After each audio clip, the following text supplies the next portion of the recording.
Good evening. Thank you very much for joining us. This is Nationwide. I'm Ruth Aguele.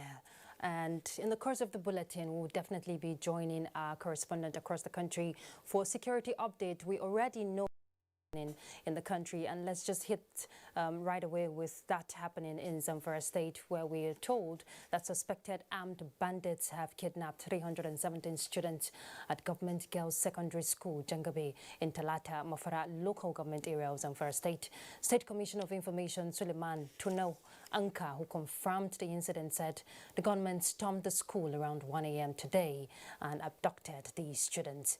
Meanwhile, operatives of Operation Hadarin Daji are currently in pursuit of the abducted students with a view to ensure their safe release. State Commissioner of Police Abutu Yaro, who disclosed this while on assessment visit to the school, said the joint security team, which include Commander Operations Hadarin Daji, Major General Aminu Bandi, and the Brigade Commander, 1 Brigade, Nigerian Army Headquarters, Gusau, as well as some officials of the state government, have led a heavily armed reinforcement team to Jangabe to complement the ongoing rescue operation in the locations where the students are believed to have been taken to.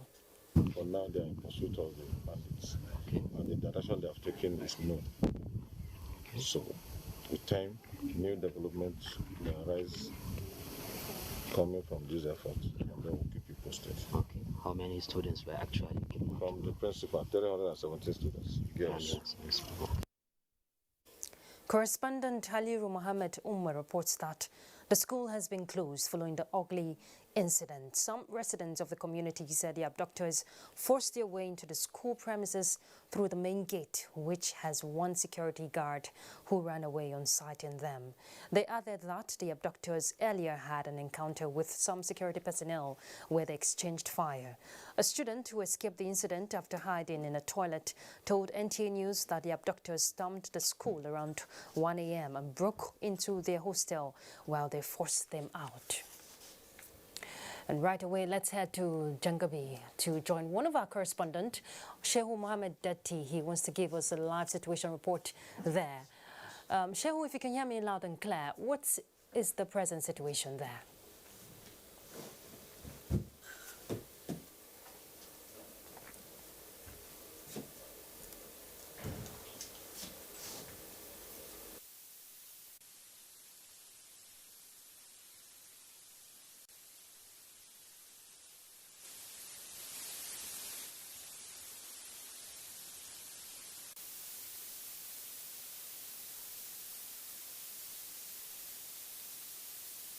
We rejoin Shehu Mohammed Detti if he can fix that from his end. But you know, reacting to the incident, the Minister of Women Affairs, Pauline Tallen, in a statement says she is desolate and worried, therefore appealing to all those engaged in this mindless act to free our children in captivity and allow Nigeria to thrive, saying it is heartbreaking as the nation is yet confronted with another activity of gunmen who stormed another secondary school in Zamfara and kidnapped 317 female students while we're still grappling with the kidnap of the Kagara boys. The minister says as Nigerian women, mothers and nurturers of life, we can no longer pretend that this is not affecting our psyche. She implores security agencies to do the needful and urge Nigerian women to come together at this time to condemn in strong words this mindlessness and also raise our voices in prayers. All right, let's also look at more security issues arising around the country as dialogue and reconciliation with armed bandits initiated by Zamfara state government progresses. A notorious commander of the bandits in the state, Sani Zakwi, and his 10 lieutenants have renounced banditry and embraced peace. Zakwi is the eldest son of the late paramount leader of the armed bandits in Zamfara State, Buharin Daji, who was killed in 2018. The repentant bandits took oath with the glorious Quran at Government House, Gusau, proclaiming that they have repented from all sorts of criminal activities. Weapons surrendered by the repentant bandits include 8 AK-47 rifles, rocket launcher, map machine, and large cache of live ammunition. Zamfara State Governor Bello Mohammed says the development has confirmed the glad tidings by a number of bandits who had earlier repented and laid down their arms, that more of their colleagues from across the state would embrace peace deal, hopefully.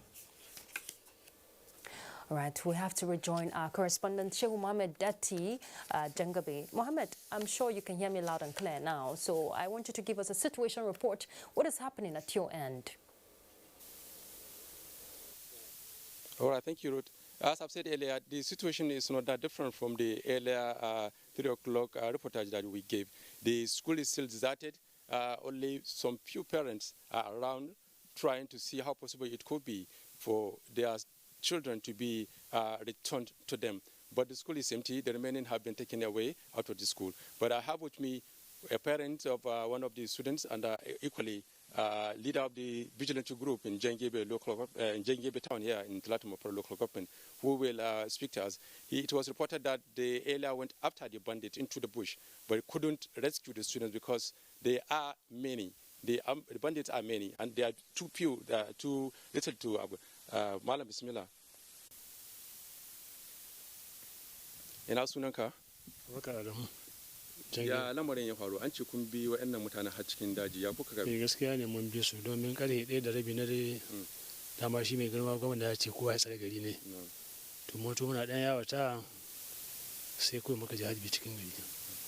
Sai muka bincike sojoji sun ce barayi ne su ma sun wa kam din sarawa. Kaga ba mu shigowa. Dole mun ka jira sai ga sojoji an turo da anka. Sai muka shiga motar sojojin anka mun ka ji can. Muka bi su mun wuce gwaram sai Allah ya taimaka kuma sai muna jin kukan yara. Muka je muka matsa mu shiga gebe sai motar sojojin sai ta kahi. An ka zo dan dallatin da samun ka samu wurin cire ta wasu ka wuce ƙasa. To an kai hage da cewa in mun ka halba su suna jan harbi mu muna jin nasu. Allah sa kuma an dan samu wani wanda dan tsaya nan an yadda mashin ya sheka da gudu kaga shaida an ci musu kenan. To sai kuma ta riga ta sai an ka sake shawara an ka ce a dawo a koma waya a tarbe su a bi ta dan daura. Da zaman da ake yin sojojin suna can cikin daji amma mu mun dawo gida. Okay. Inshallah.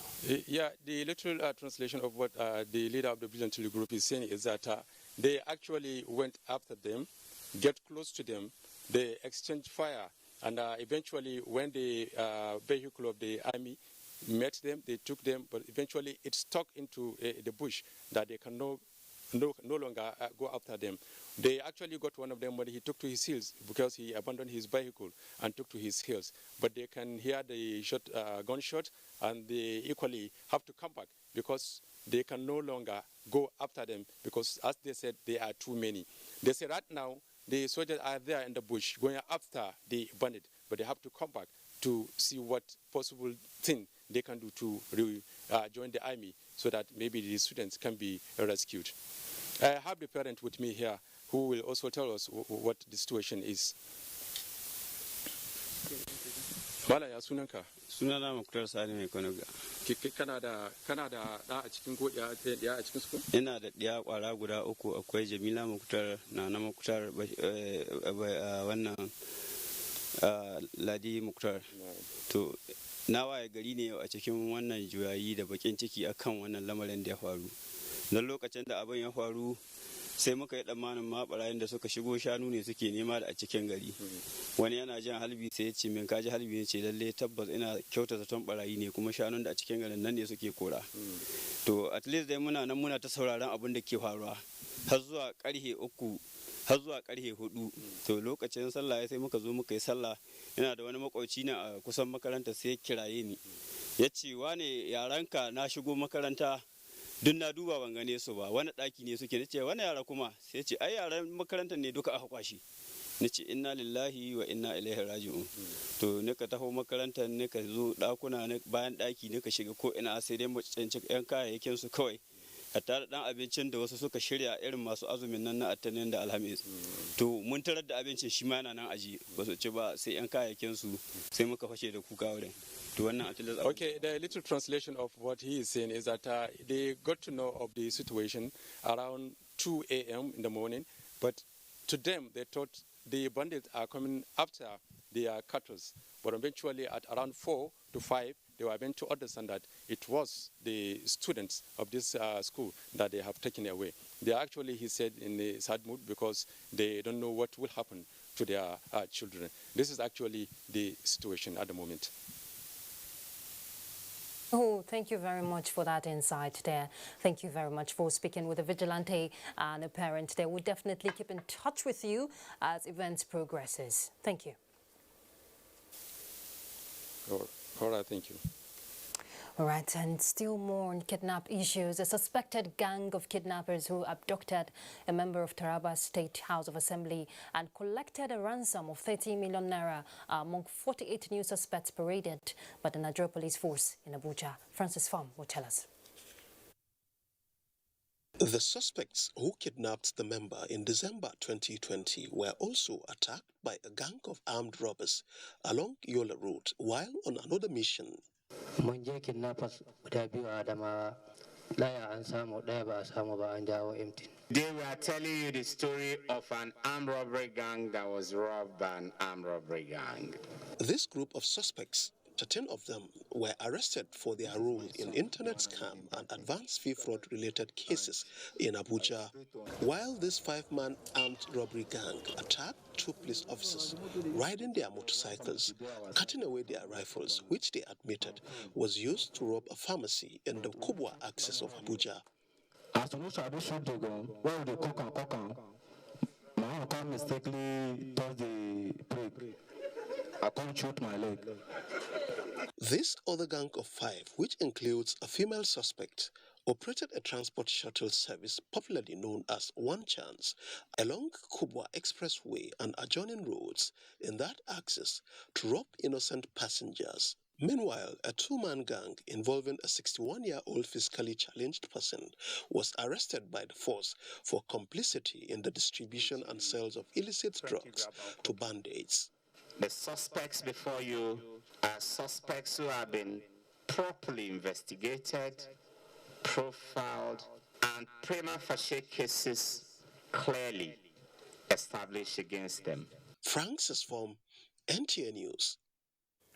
Right, and even as the nation is trying to deal with the present kidnap, talking about today's own in Zamfara State, let's refresh your memory on Kagara boys. We haven't forgotten. And our correspondent, Abdullahi Mohammed, is in Kagara live. So we'll join him now to give us a situation report there. Abdullahi, what can you tell us now?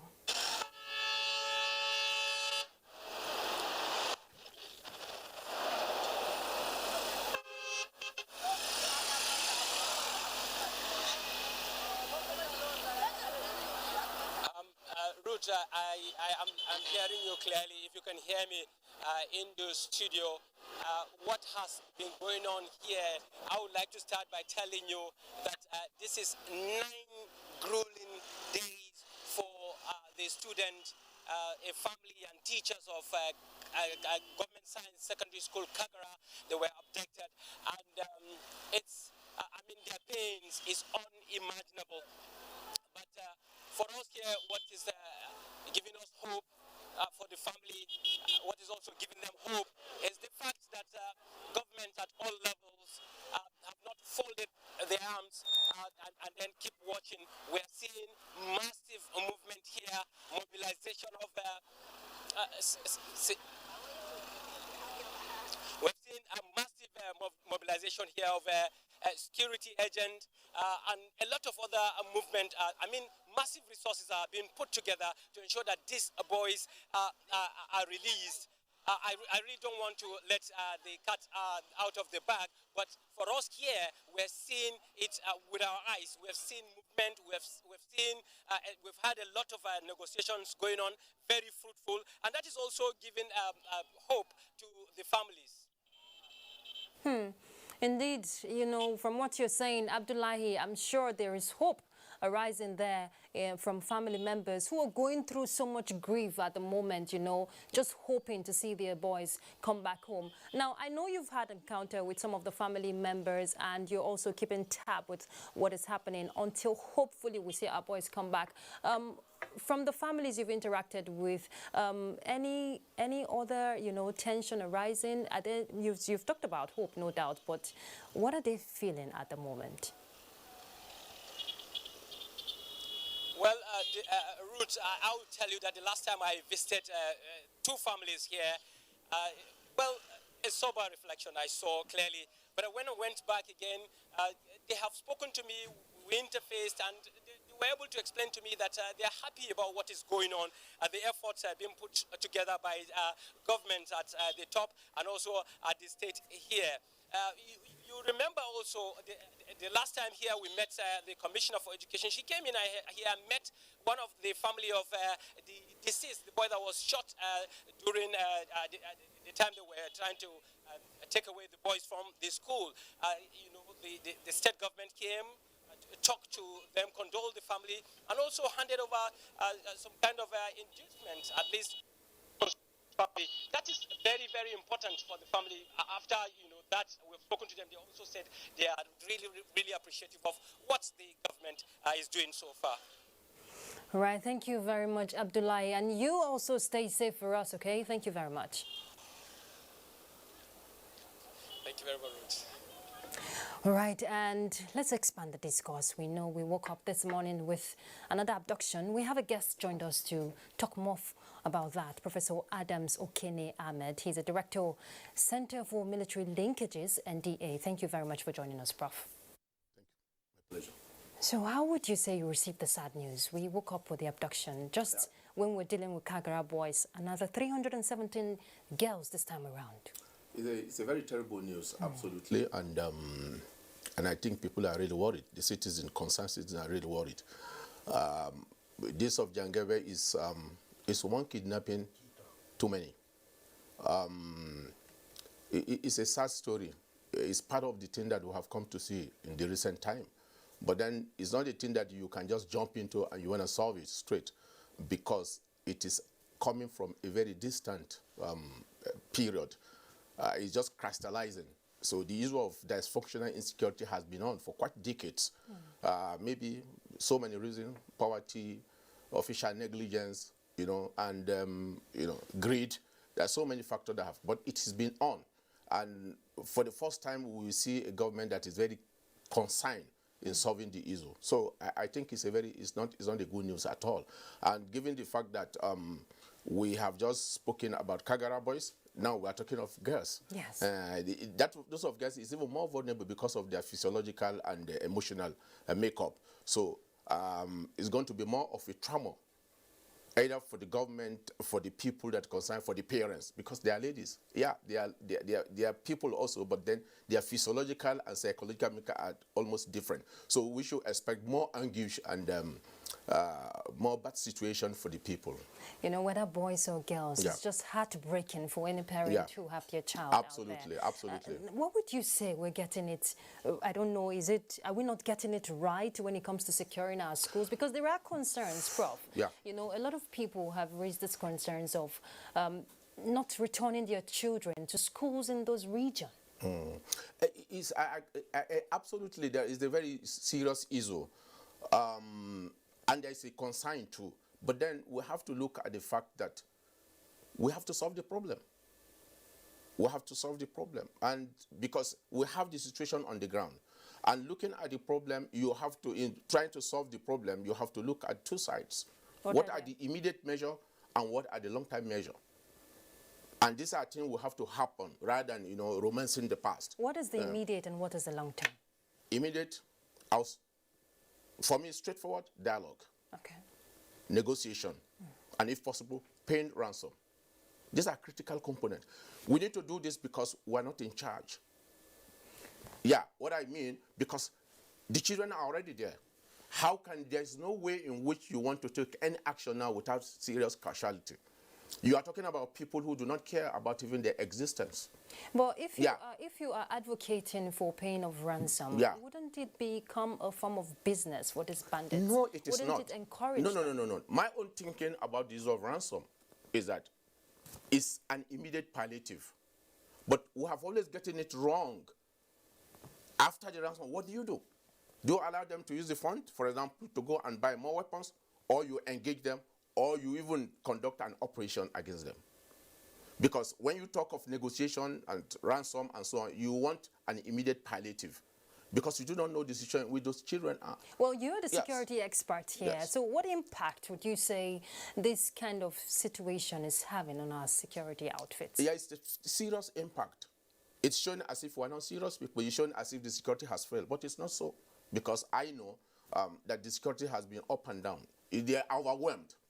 The security outfit, the security agencies are overwhelmed. And you don't remember that even the military, the Air Force, the Navy, the police, SSS have been involved in so many operations within and in the border. For example, in the northeast, you have the Boko Haram. Down south, you have the IPOB, you have other renegade groups. Let me take you back to when we joined Mohammed Dati, our correspondent in Jenkabi. He spoke to a vigilante. I'm sure you saw that. You were in the studio. Now, the vigilante were overpowered. That was why they retreated. Yeah. So in such situation, when we have people who could also, be of help, to rescue these children at that instant, what kind of measures should be put in place to empower such people? Yeah, you need measures to empower them. Funding, good remuneration, facilities to work with, and you need to increase the funding of their remuneration. So that's not just all. Because you can see at a level, they couldn't continue with them. So the bandits or the kidnappers are masters of their environment. So we need to be a little bit very careful. What about securing our schools? Because it was only one security guard from what we got. We've not been doing very well. Yeah, I agree entirely that we've not been securing. But it's a very difficult thing to do without a good technology. Then this brings us, for example, to intelligence gathering and information gathering. Intelligent reconnaissance and information gathering is very key, and deployment of technology. Not even the advanced country can secure their borders or their bushes or their forests. But then when you deploy technology, you are able to secure, you have surveillance, security surveillance, and you have information that are available to you, then you may not be too much concerned about having large number of people securing an area, because now you now have a technology right in the corridor of your office or room. You can see what is happening and you can take action. Whoever is supposed to be invited to take action will take action. If you remember what happened to US and the border from Mexico, it's very clear that even the advanced advanced economies are also facing the same problem. But the difference is that they are able to confront their own using science and technology. All right. Thank you very much, Professor Adams Okene Ahmed. He's the Director of Center for Military Linkages, NTA. Thank you. Thank you very much. And we hope to get out of this as soon as possible. Let's go on a break. We're back.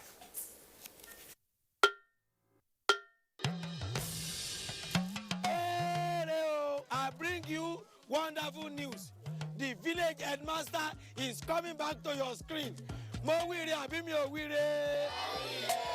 Teacher, I fell one country. Teacher, I fell one country. Omoni resiti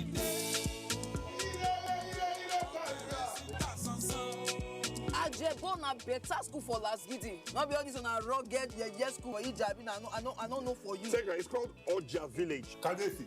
We know happy at all. And I know that even you too, you are getting a lot of orders too. Hey, we are trying, Shao. Sweep her leg out. She was standing there. Sweep it. I love you so much. And how did I give you the impression that I was interested in that position? 50-year anniversary. You mean anniversary? I talk with that now. Not for me. Not for me because of Pamio.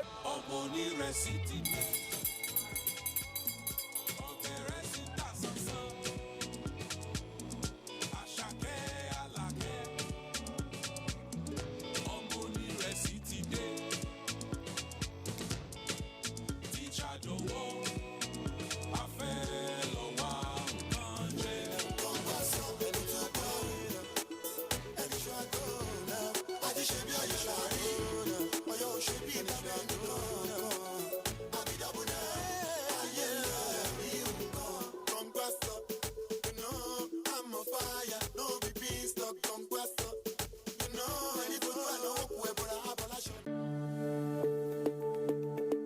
second wave of the coronavirus COVID-19 pandemic is upon us. To safeguard lives of our people, government has signed the Health Protection Regulations, which makes wearing a face mask mandatory in public places. Wear a mask. Keep social and physical distancing. Avoid crowded places. Wash your hands regularly with soap and clean water. And use hand sanitizer. COVID-19 is real. Do not be infected. Do not spread it. This message is brought to you by the Nigerian Television Authority, NTA.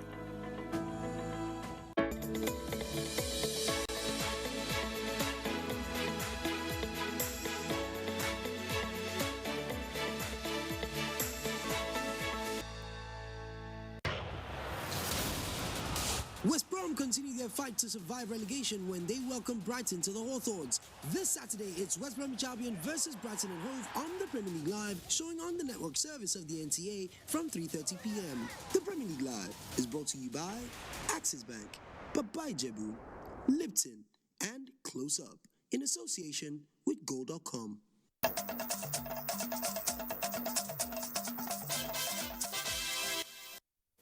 Thanks for staying tuned. We hear Lagosians are maybe in high anticipation as Third Mainland Bridge built to open by weekend. Well, Kende is set to tell us in our Lagos Network Center. Kende?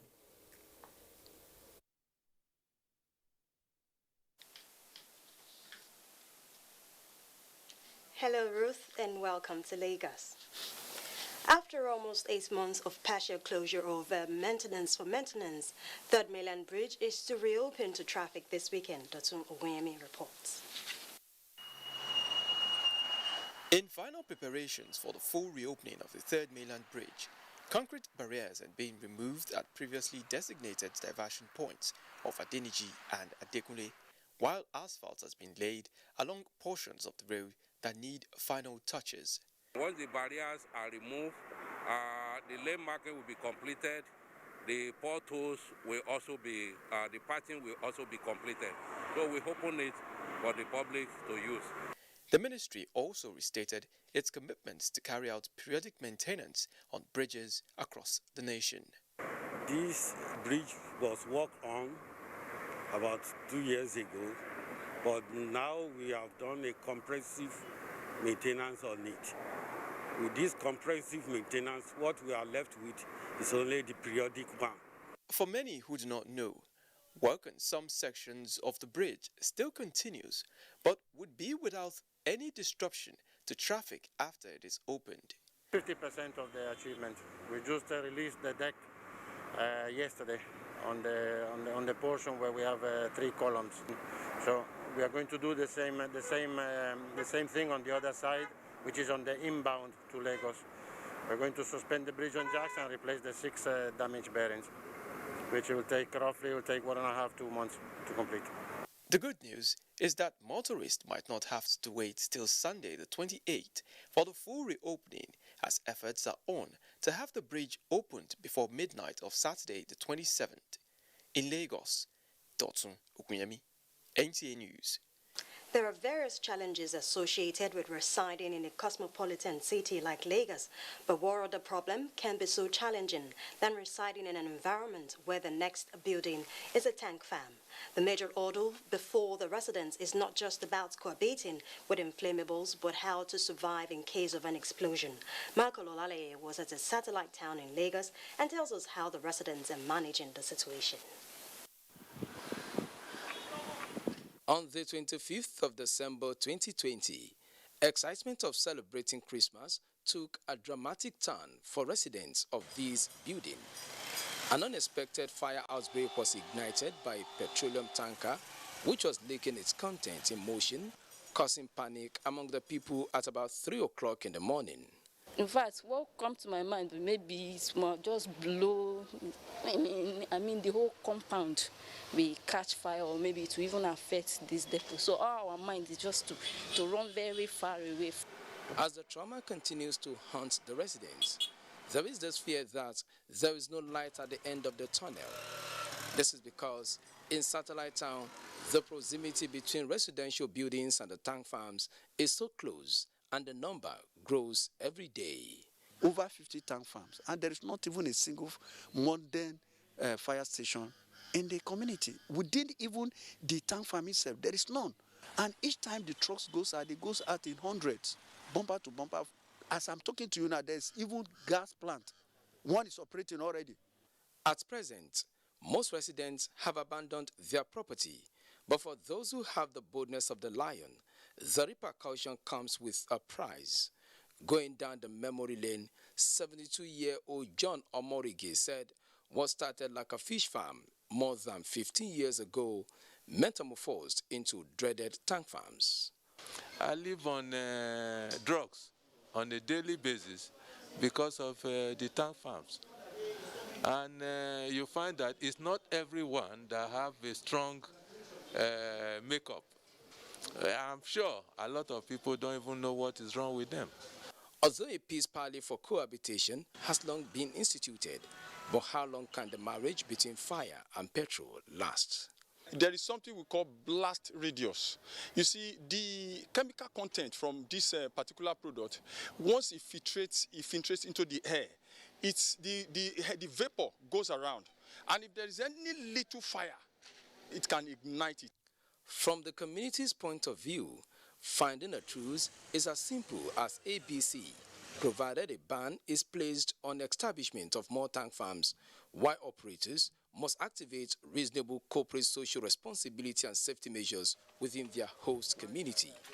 In Lagos, Michael Olale, NTA News. And that's our contribution from Lagos. It's back to Ruth for the rest of Nationwide. Thank you, Kende.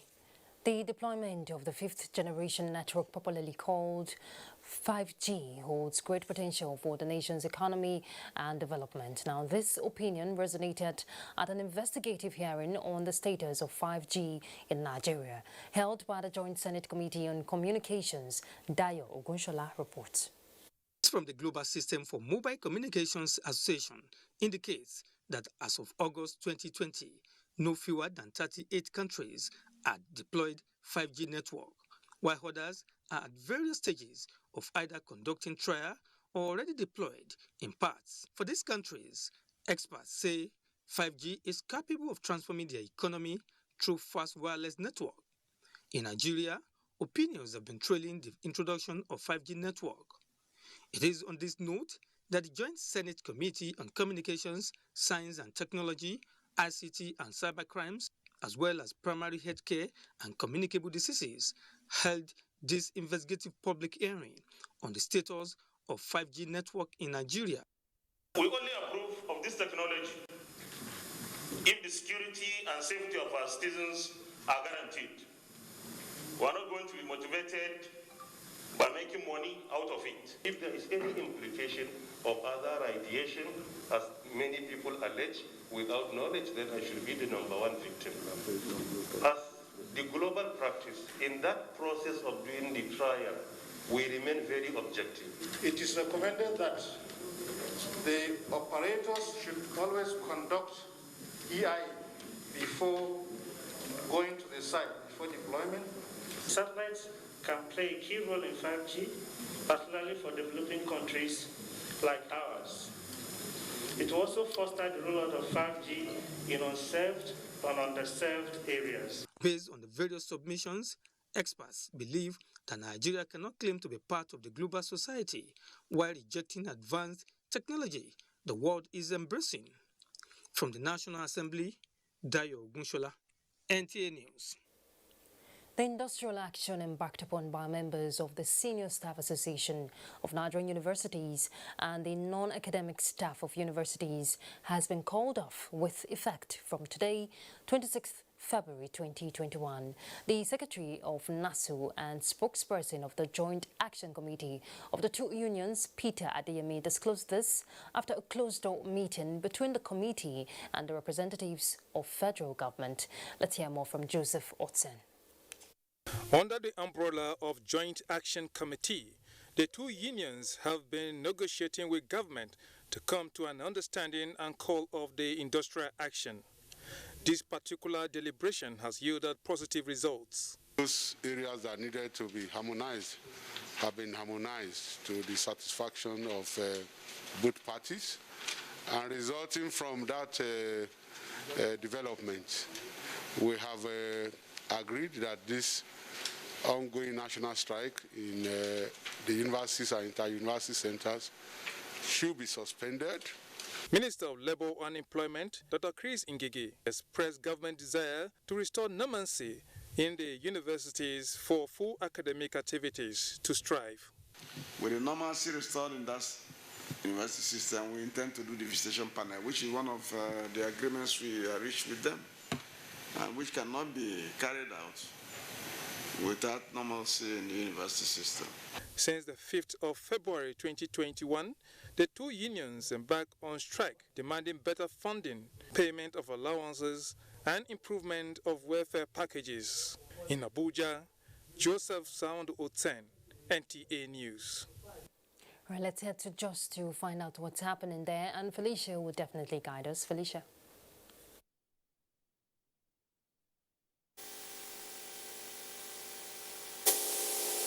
Governor Simon Lalong has emphasized the need for procedural reforms in the judiciary for speedy dispensation of justice.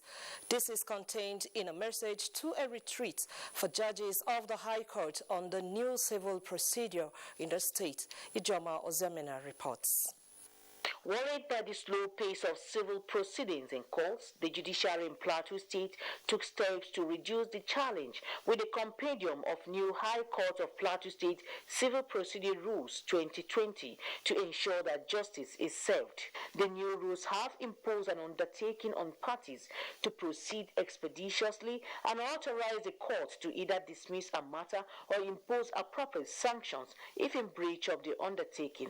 This, they acknowledge, is a needed solution to the incessant delay in the administration of justice at a minimal cost. The rules therefore contain ample provisions to enable members take frank control of what counsel and litigants go before you.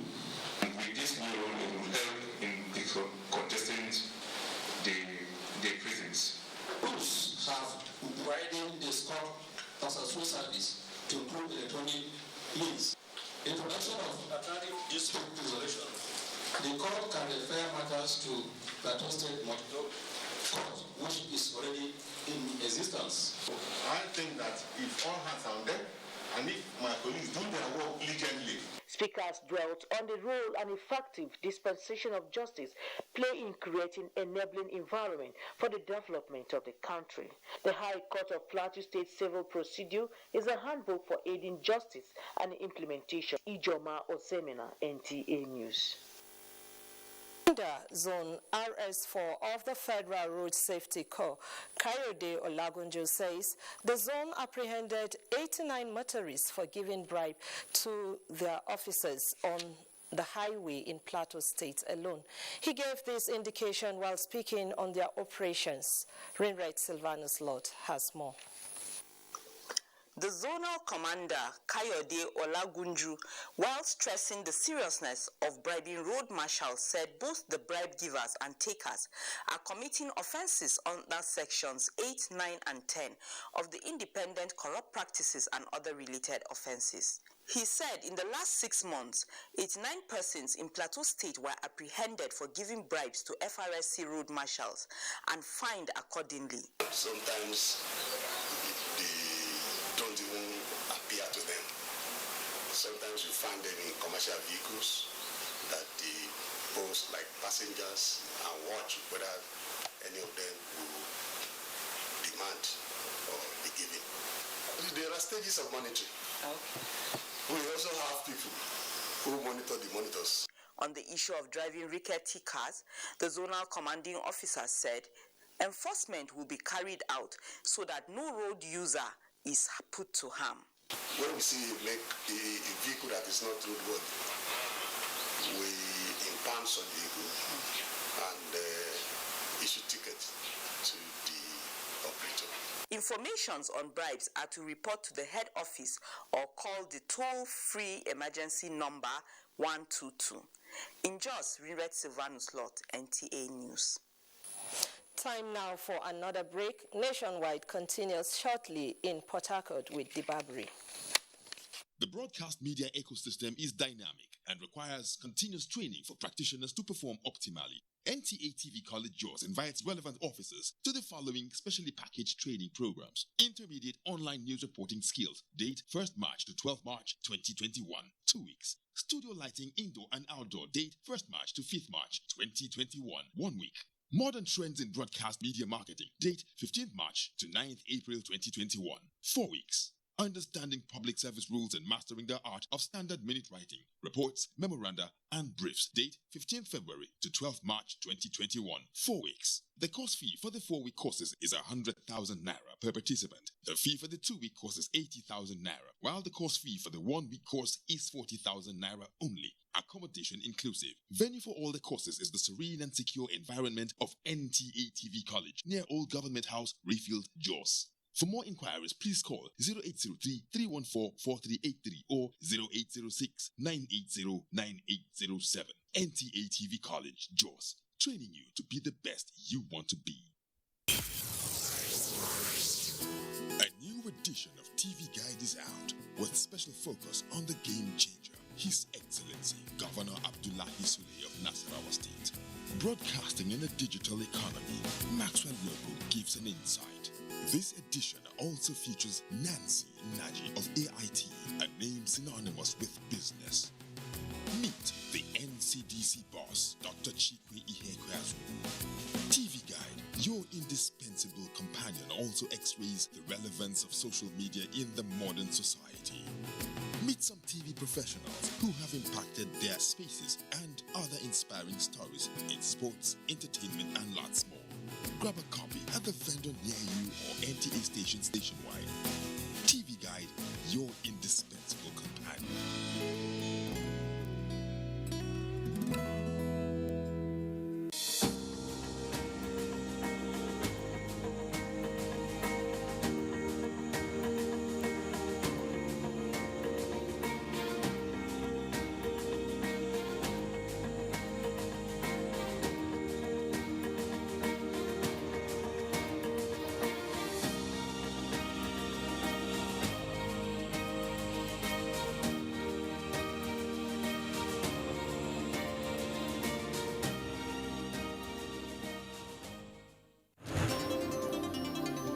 NTA News 24, a 24-hour news station, brings to you news and happenings 7 days a week.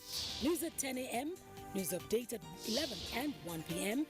News desk at 3 p.m. and 6 p.m. and late evening news at 11 p.m. Follow us on any of our platforms and keep abreast of events and current affairs within and outside our shores. We are on DSTV channel 419, GoTV channel 46, StarTimes channel 101 and Free TV channel 703. Join us.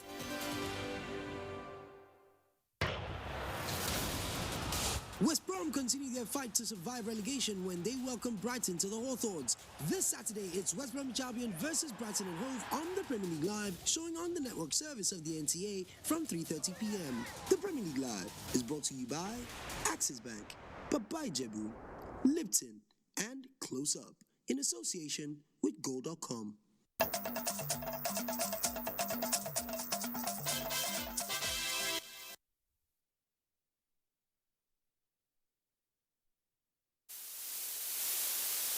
Nyesom Wike has called for effective oversight by the National Assembly to enable the people feel the impact of the Niger Delta Development Commission in the region. He gave the advice when members of the Senate Committee on NDDC, led by its chairman Peter Wamboshi, paid him a visit at Government House, Port Harcourt. Ogedniepo reports.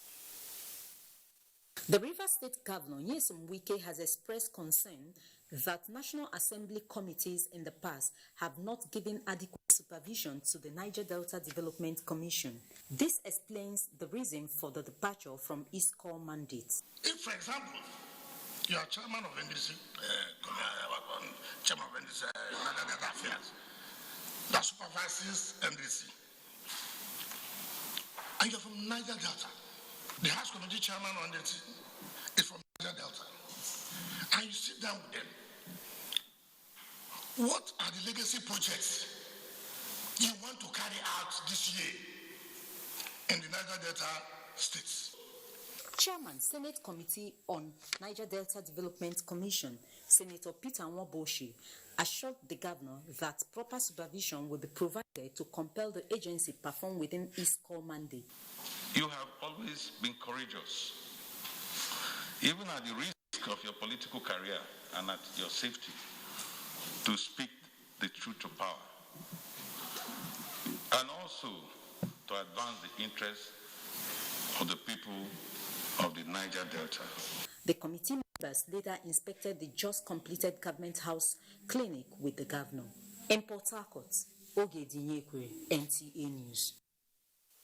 The Joint National Assembly Ad Hoc Committee on Petroleum Industry Bill PIB has visited the Port Harcourt refinery. This is to fast-track the rehabilitation process to address the deficit in oil and gas production sector.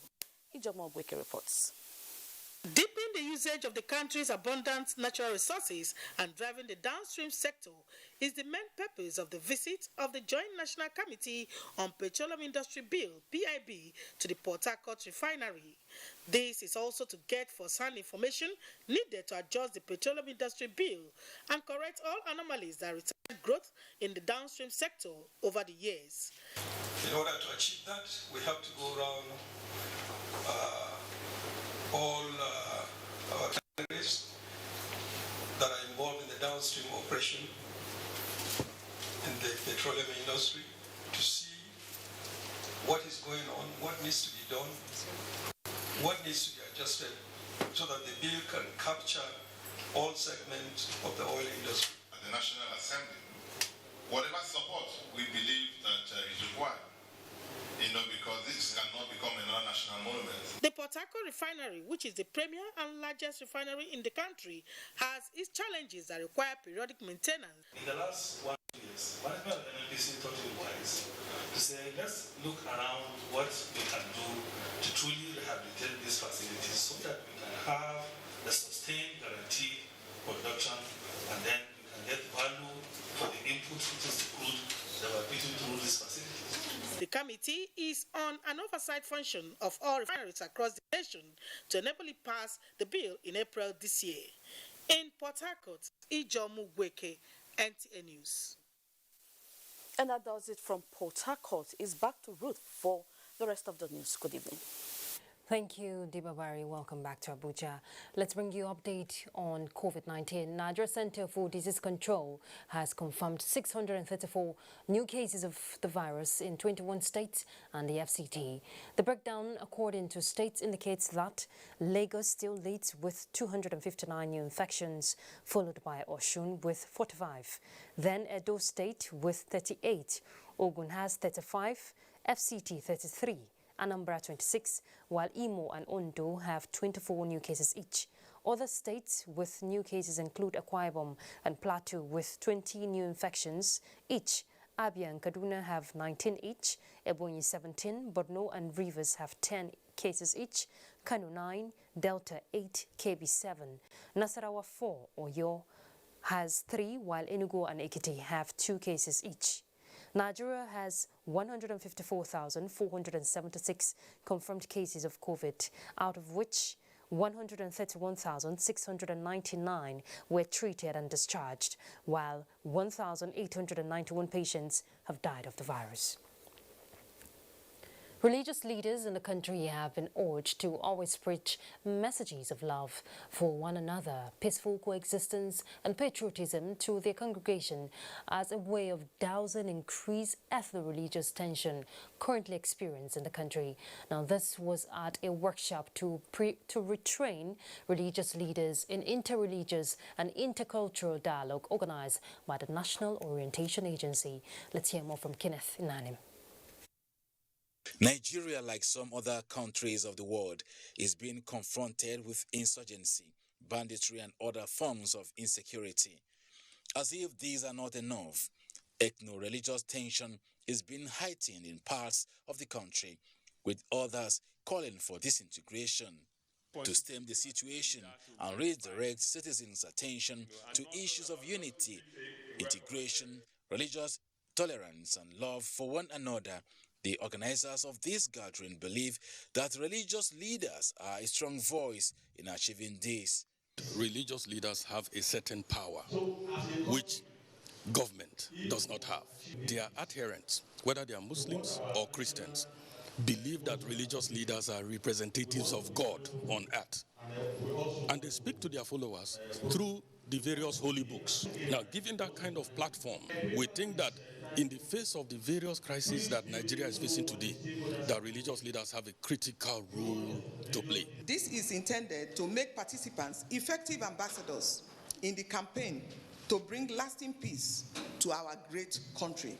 The forum also challenges religious leaders on moral rebirth, as well as caution their members from disseminating unverified messages from the social media that are capable of disrupting the public peace. My major concern is the youths. How do we capture them? How do we get them to understand that, no, they need to love one another? We're supposed to showcase all these things to make sure that the society becomes a better place. It is our hope that at the end of this process, religious leaders and their followers will be equipped with the skills that will enable them critically analyze information and news media content. The religious leaders, however, appealed to the elite and public office holders to also play positive roles in promoting peace and harmonious coexistence amongst their supporters for nation building. Kenneth Nanim, NTA News. The Osun State Governor Gboyega Oyetola has received the 2020 Best Governor Award for his outstanding performance despite paucity of resources. This was at a ceremony organized by Business Day Media to recognize and reward excellence in the delivery of quality service to the nation.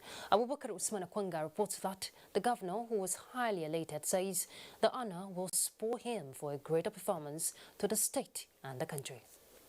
And I congratulate His Excellency the Governor, and I present the award on behalf of Business Day. May God bless all of us. The award, which was specially designed to appreciate people with valor to attain greatness and accomplish goals, doles on Governor Gboyega for his outstanding performance. The governor expressed confidence that the criteria that hands him the award will always remain the hallmark for his continued service to his people and humanity.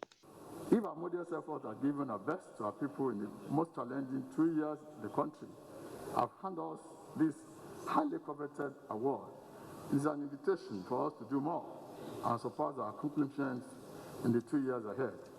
We welcome this invitation with both arms. Former head of state General Yakubu Gowon and Emir of Kano Aminu Ado Bayero say recognition for hard work should be a call for more work. Other awardees appreciate Business Day Media for the initiative of National Discourse and Good Governance Awards, saying it will inspire leaders for more service to the nation. In Abuja, Abubakar Usman Akwanga, NTA News. And Sports Update is next with Badi Adelea.